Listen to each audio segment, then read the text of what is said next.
We have been introduced to so many different mythical Zoan devil fruits in the series of One Piece. They first showed up in Marineford, and we as a fan base thought maybe at the end of the series we might have half a dozen or so, and fast forward to where we are now, and we've got close to 20 of them.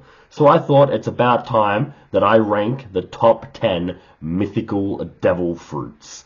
It's important to note that this will contain spoilers up until the most recent chapters of One Piece. You have been warned. Now, let's start this list. In 10th place, we have a Gorosei member, Marcus Mars, and his Itsumade devil fruit.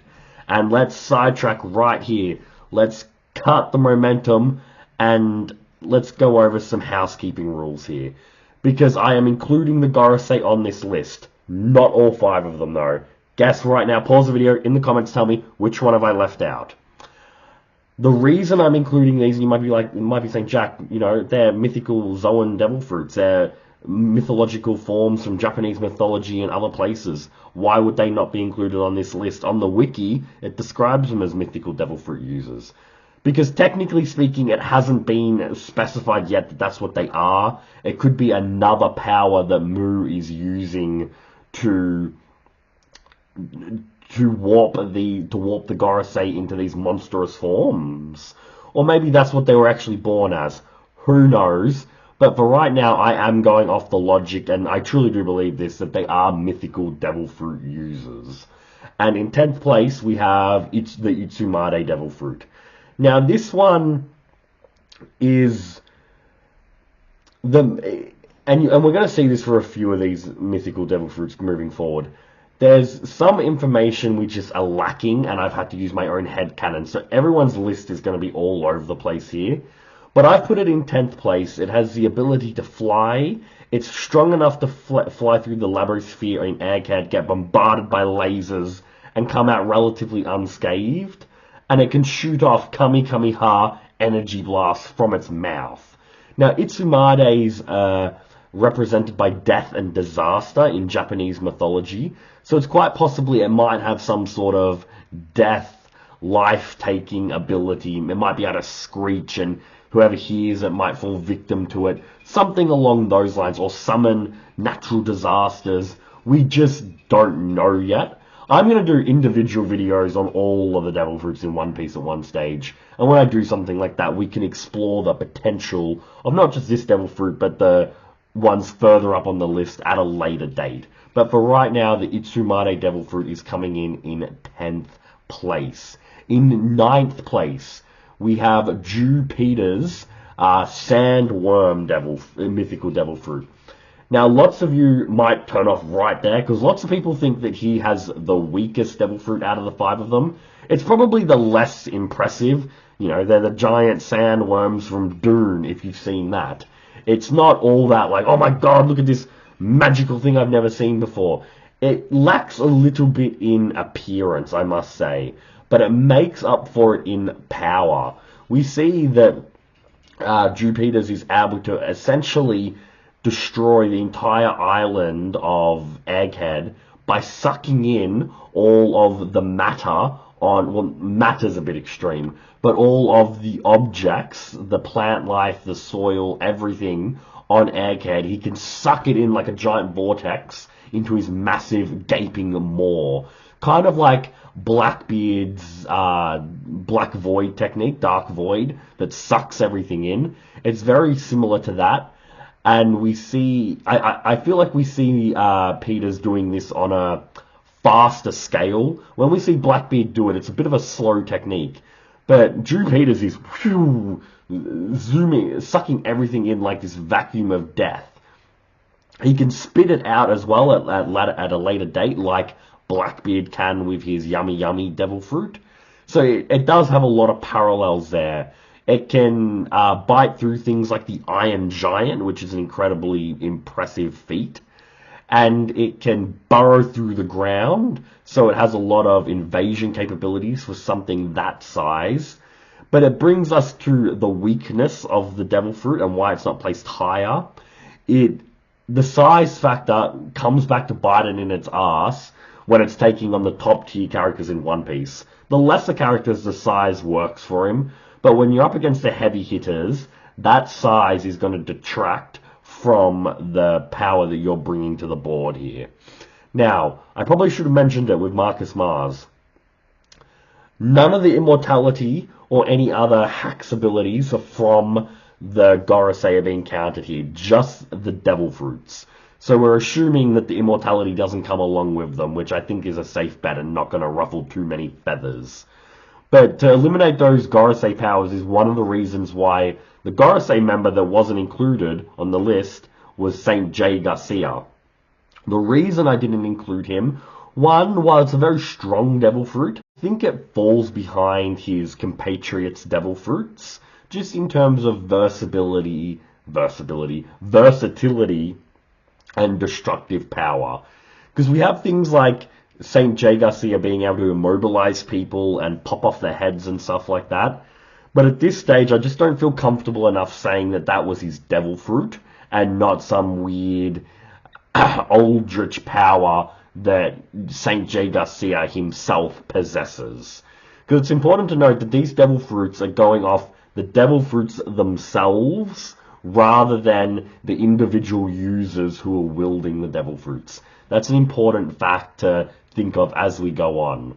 In 8th place, though, we have our top man Walkery and his Feng Shi devil fruit. It gives him the ability to transform into a massive gargantuan boar that has 4 tusks that can turn into blades. These tusks are powerful enough to tear through the Iron Giant. Once again, a very, very strong feat. I've got a video on my channel going over Emmet. I'll put that up on the screen. Go give that a watch just to get the sheer scope of what type of feat this is. And the Feng Shi's claim to fame, it's the reason why it's on this list is that it shows durability more impressive than even Kaido's Dragon fruit, which will the Azure Dragon fruit that we'll see later down on this list. But how far down? Pause. Let me know down in the comments. Where have I placed Kaido's Dragon fruit? I know it's not called that. I know it's the fish fruit, but we're going Dragon. And to be able to be more durable than Kaido in his dragon form is crazy. Luffy, bam, red rocks him, and not only does it not hurt Walkery, it hurts Luffy. He's like, my hand. The fact that that's done that to Luffy in Gear 5th as well later on is truly, truly impressive levels of durability. I'd go out and say that Top Man Walkery might have the best durability in the entire series. The only one I could think of that might touch that is Jozu and his Diamond fruit. Because we know that in One Piece, Diamond is kind of chalked up to be the strongest material there is in the world. So it could be more durable than Top Man Walkery's Feng Shi Devil Fruit. Hope I'm pronouncing that right as well. I believe it's a Chinese mythological creature. Let me know down in the comments. Now, in 7th place, this is where we might get a little bit controversial, but I actually have Yamato's Makami Devil Fruit. Now, we see this in Wano, where Yamato transforms and battles their father, Kaido. The abilities that the Makami Wolf Mythical Zoan Devil Fruit gives you, it allows you to transform into a wolf, obviously, and it allows you to control and manipulate ice. Now, Yamato uses this in a few creative ways. Energy blasts of ice twisters fly out of his mouth that are powerful enough to contend with Kaido's Bora Bora breath. Yamato can coat themselves in ice armor that's invisible to the eye until it gets cracked for some extra durability, so it's bringing some versatility. And Yamato can form the ice around their kanabo, and in this case it could be any weapon, or just their fists, coating them himself in ice to attack.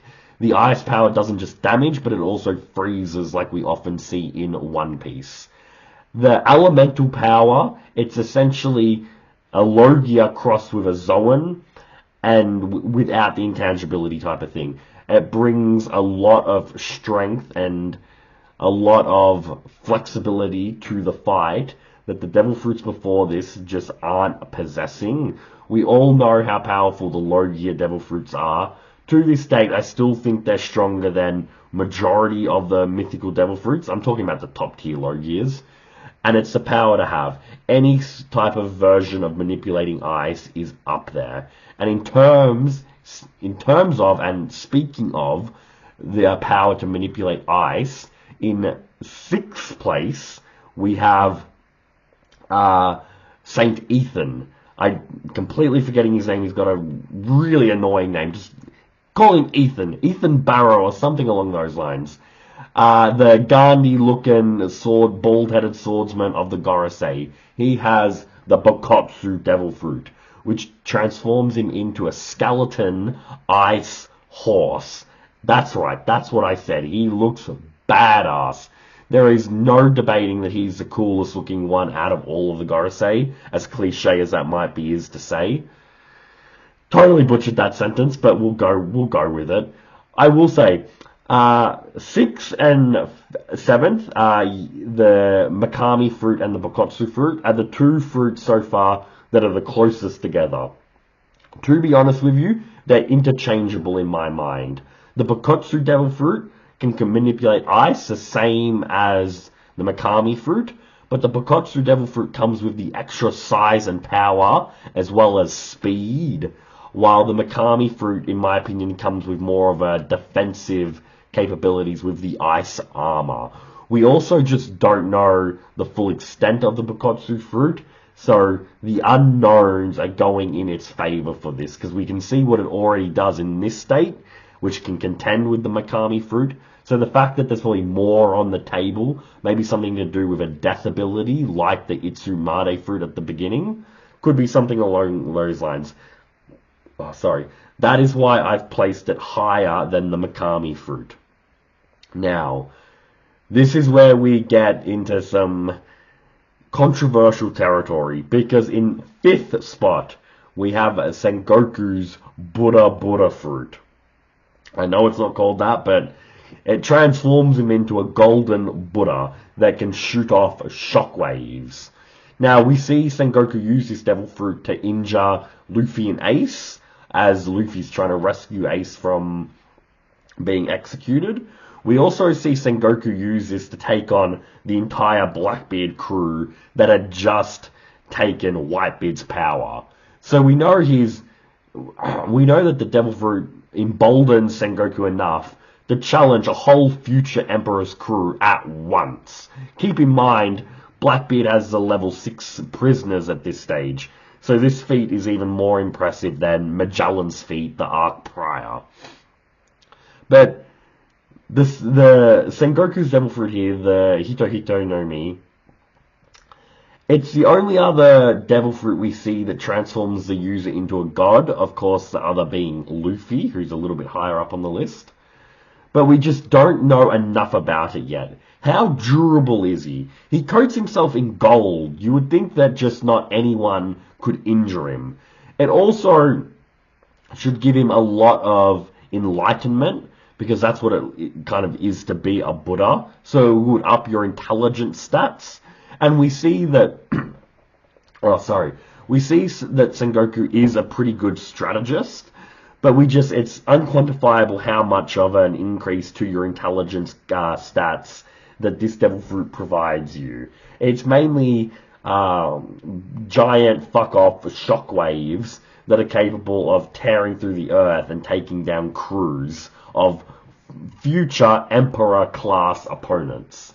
So we know it is incredibly powerful. It raised Sengoku up to the Fleet Admiral position. The amount of people that have reached that position, we literally only know three of them, because we know Kong. But we know that it's the highest level that you can really get as a Marine. And we know that at this stage, well, at one stage, Prime Sengoku was the strongest member in the Marines, other than Garp, obviously.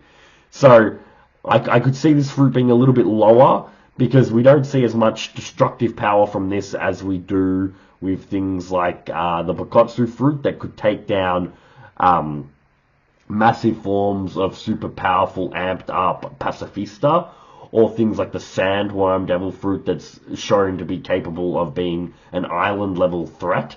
We haven't seen the Buddha fruit be able to do something like that, but it stands to reason that there'd be some more tricks up Sengoku's sleeve with this devil fruit, just with how it's positioned in the story and the brief aspects of it that we were able to see. But the top four. In fourth place, we have a very, very new mythical Zoan devil fruit. We have killing hams from the God's Knights, Kidden fruit. Now, this one might cause some arguments as well. I should probably stop saying that because everything here on out is going to cause arguments, I reckon, if it hadn't already from the beginning of the video. But the Kitsune fruit, that didn't make the list, unfortunately. Honorable mention, though, for Katarina Devon. I would love to see the full capabilities of that. It's just too nebulous for us to rank. But the Kirin fruit, we see that it can create massive giant armies full of nightmares that are called MMAs, giant forms that are bigger than actual giants, and creatures that Killingham, the user of the devil fruit, can respawn whenever he wants. We see that he can not only turn monsters, bring monsters into reality from people's dreams. Nightmare wasn't just a descriptive word here. He literally invades people's dreams and takes what they're dreaming about from their mind and turns it tangible. We see this when he does it to his comrade Saint Summers about summoning salt that Summers was thinking about and bringing that into reality. So the limitations of this devil fruit could be so absolutely bonkers that it could literally be at the top of the chart on this. It's reality warping power. Now, a downside of this devil fruit may be something along the lines of it's a little bit weak physically compared to all the others. It's by far and away the weakest physical devil fruit out of them all. But the hacks ability that it brings you is just top tier. I just recently did a video on Killingham. I'll check it up on screen. Go give that one a look. It was some good content there going over everything we know about the God's Knight. And in that video, I go over how there might be some severe limitations to this devil fruit. But even if there isn't, just the sheer scale of it, like the sandworm fruit, like the Bokotsu fruit, this is an island level threat that he has here. In Killingham's case, it could be even higher than island level. But we get into the top three now. I bet you all have a very, very strong idea of what these three devil fruits are. I know Jack hasn't talked about X, Y, and Z. You're right.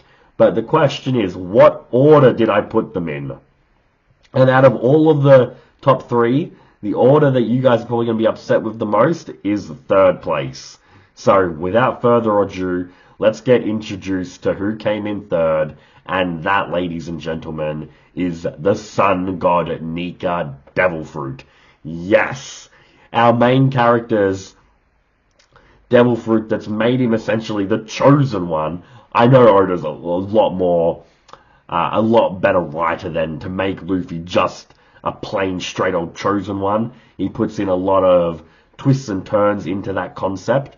But this devil fruit that he has, from what we've recently found out in the Harley text and the mural, is very, very, very important for the One Piece show. And if it isn't the most important devil fruit, it's like top two most important devil fruits. He might have one that is of a greater caliber. That's very much possible. But, you know, Jack, it's the second best devil fruit, you're saying. Why would you rank it third?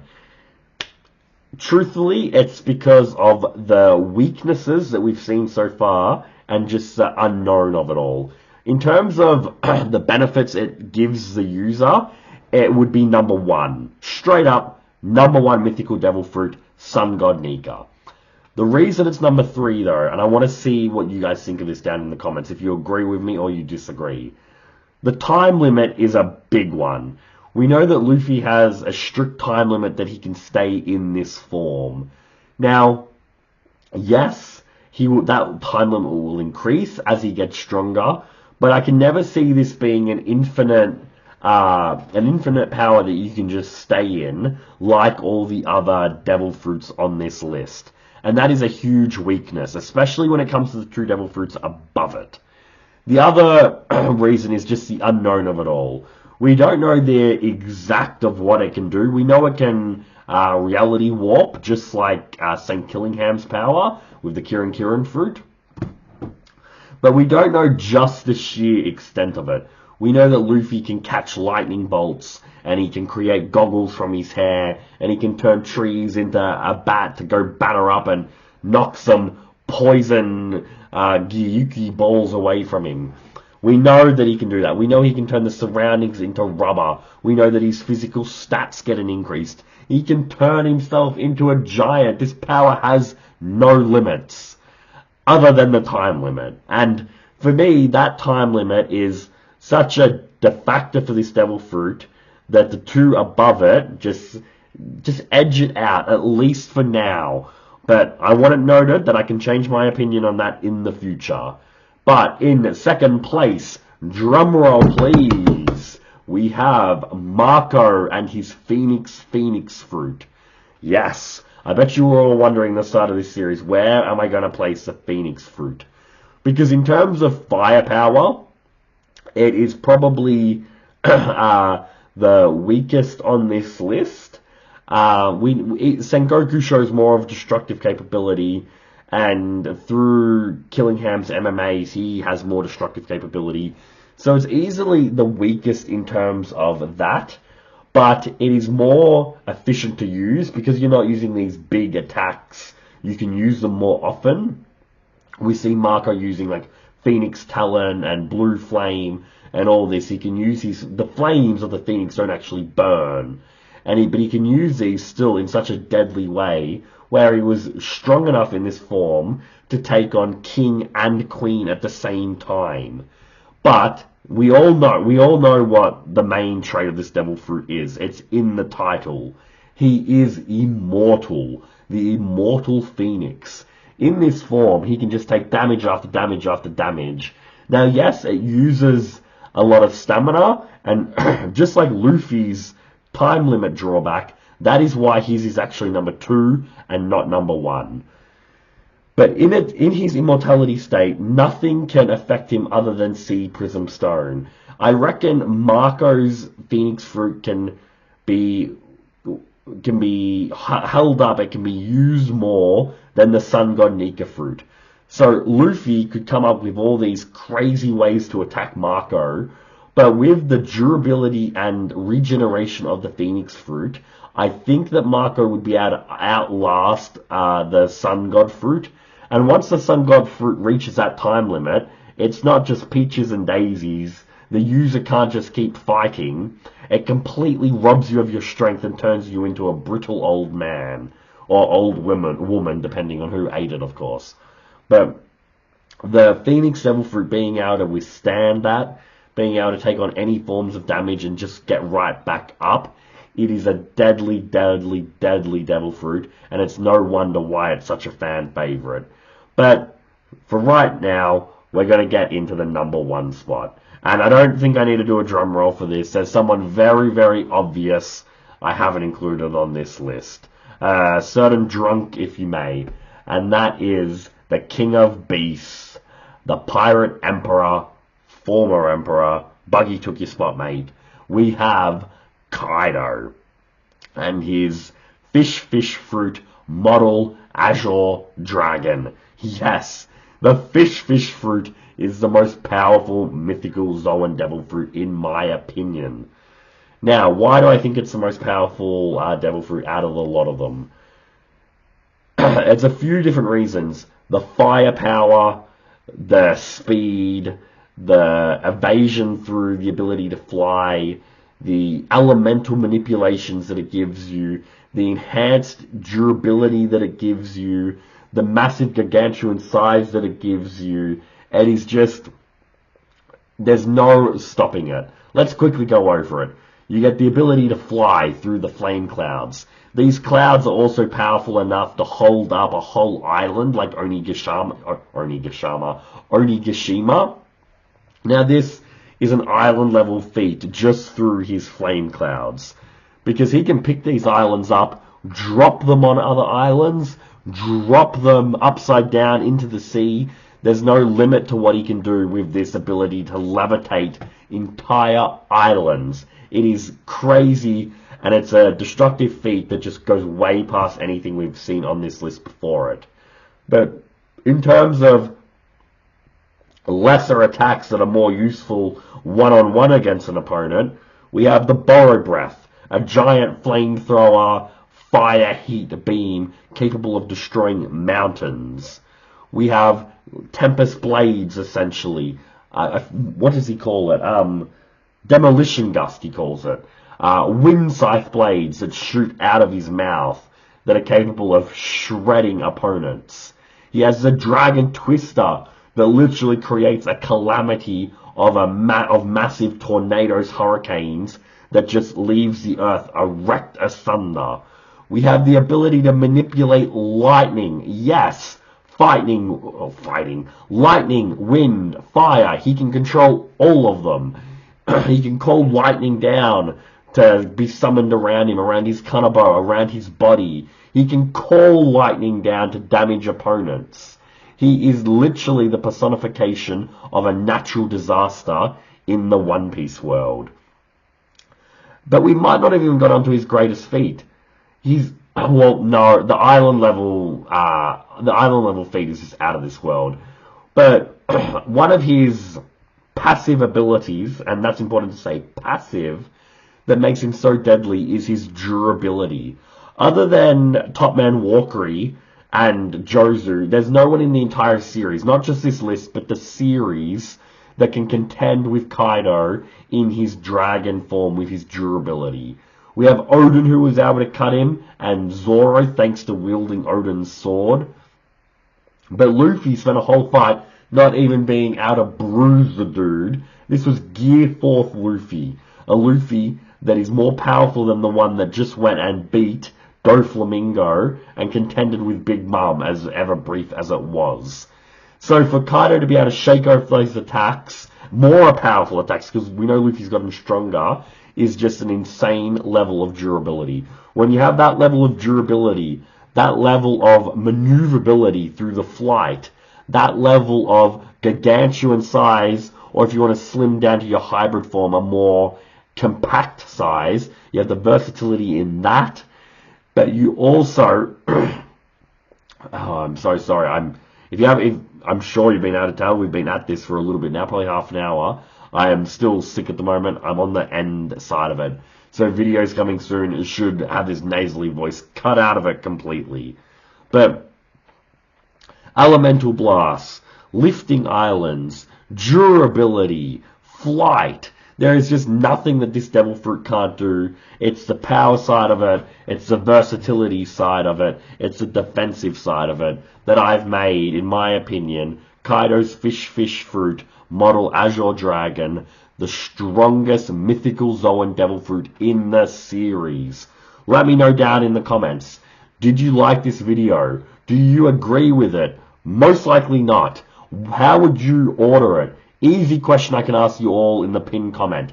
Please tell me your lists of the most powerful mythical Zoan devil fruits. I can't wait to see it. But guys, I've been Jack Cypher. Have a lovely night. Peace out.